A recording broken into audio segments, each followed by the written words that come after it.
reklamo naman po sa pagsipa ng singil sa kuryente po ng Sinpelco, binigyang linaw po ng pamunuan. Para sa detalye ng balitang yan, kasama natin Idol Kate Dispo. 104.7 IFM Report.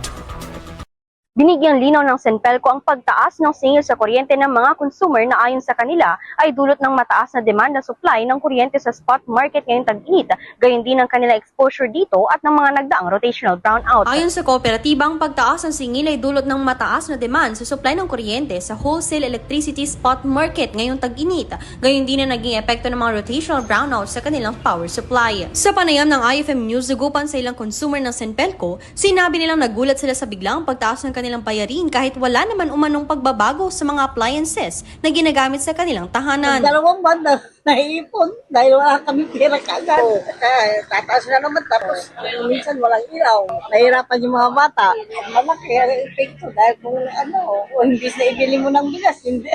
Mababawasan pa sa wala kang pambili tuloy ng bigas. Kahit tulad ngayon, magtitinda ka, hindi mo maiwasan na hindi ka gumamit ng electric fan. Dagdag pa ng consumer na isa sa kanilang ikinababahala ay kung paano ibabudget ang kanilang kita dahil hindi nila inaasahan ang malaking dagdag sa kanilang buwanang bayarin sa kuryente. Samantala, ayon kay Engineer Rodrigo F. Corpus, General Manager ng Sinpelco, nakamonitor sila sa mga reklamong natatanggap mula sa kanilang mga consumer. Anya, kahit hindi nadaragdagan ng appliances sa bahay, tumataas naman ang oras ng paggamit ng mga ito, partikular ng mga electric fan at iba pang cooling appliances dahil sa matinding init ng panahon. Ipinaliwanag din ni Corpus na nakaapekto sa singil ang mataas na presyo ng kuryente sa spot market at ang mga nagdaang rotational brownout.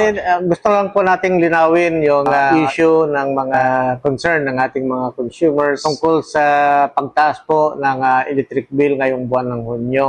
Actually, ito po yung sanhi or dahilan naranasan nating shortage ng supply ng buwan ng Mayo, kung saan ay nagkaroon tayo ng event ng yellow alert at saka red alert dahil sa kulang yung supply ng kuryente.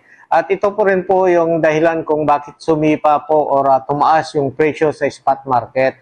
Lalong-lalo na po ngayong summer at tumaas yung demand ng ating mga consumers.